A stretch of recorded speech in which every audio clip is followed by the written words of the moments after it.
Ça y est, la campagne des régionales est lancée. Du moins, elle est lancée en PACA.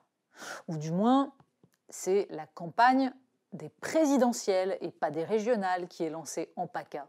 Voilà l'enseignement qu'on peut tirer de cette annonce d'une liste Les Républicains en marche dans cette région où Renaud Muselier, donc, fusionne avec Sophie Cluzel, avec la bénédiction du Premier ministre et aux grandes dames d'Éric Ciotti et de quelques autres du côté des Républicains.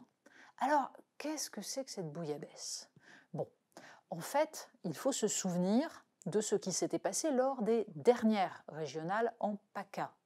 Christian Estrosi avait gagné face à une Marion Maréchal qui était très bien placée dans les sondages, très très haut, qui au premier tour avait fait un score important, mais la gauche s'était carrément désistée, comme d'ailleurs dans les Hauts-de-France, ce qui signifie un choix radical qui consiste à n'avoir aucun représentant au Conseil régional.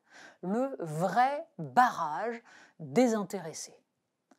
Là, on n'en est pas du tout au même point, même si l'argument est le même, faire barrage au Rassemblement national. Alors, Renaud Muselier se retrouve dans cette situation-là puisqu'il est le sortant, puisque Christian Estrosi s'était retiré pour récupérer sa belle ville de Nice, parce qu'on ne peut pas cumuler les mandats de maire et de président de région, et finalement, maire de Nice, c'était un petit peu plus intéressant. Ça, c'est une parenthèse. Mais la question à se poser est d'abord de savoir ce que cherchent les uns et les autres dans cette histoire. Et ce qui semble évident, c'est en tout cas que Emmanuel Macron, derrière ce choix, cherche avant tout à torpiller un petit peu plus les Républicains.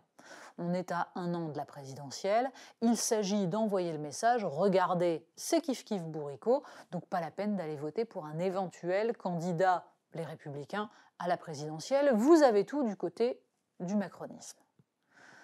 Chez les Républicains, bien sûr, c'est le révélateur de fractures qui sont des fractures beaucoup plus profondes. Y a-t-il de droite irréconciliable comme il y avait, selon Manuel Valls, de gauche irréconciliable? En tout cas, il y a des éléments de dissensus qui n'ont jamais été mis sur la table. Il y a évidemment toute une part des Républicains qui pourraient se retrouver chez Emmanuel Macron. Il n'y a pas une feuille de papier à cigarette. Alors certains font le choix de l'alliance, comme Renaud Muselier, certains font le choix de continuer leur route parce qu'ils sont plus solides politiquement.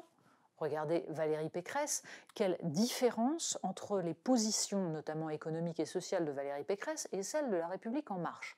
On peine vraiment à apercevoir quoi que ce soit.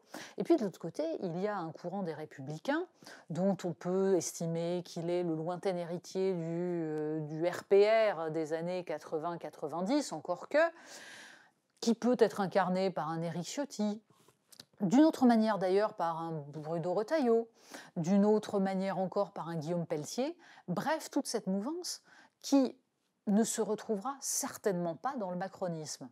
Parmi eux, d'ailleurs, certains pourraient être plus proches du Rassemblement national, d'autres non. Alors, comment on s'y retrouve là-dedans? Et surtout, où se situent les clivages? Finalement, on en revient toujours au même.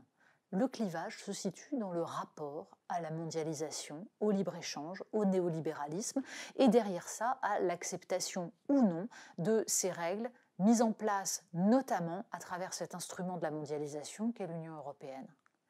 Mais comme ce débat, pas plus qu'au Parti socialiste, n'a eu lieu, on se retrouve avec un parti fracturé.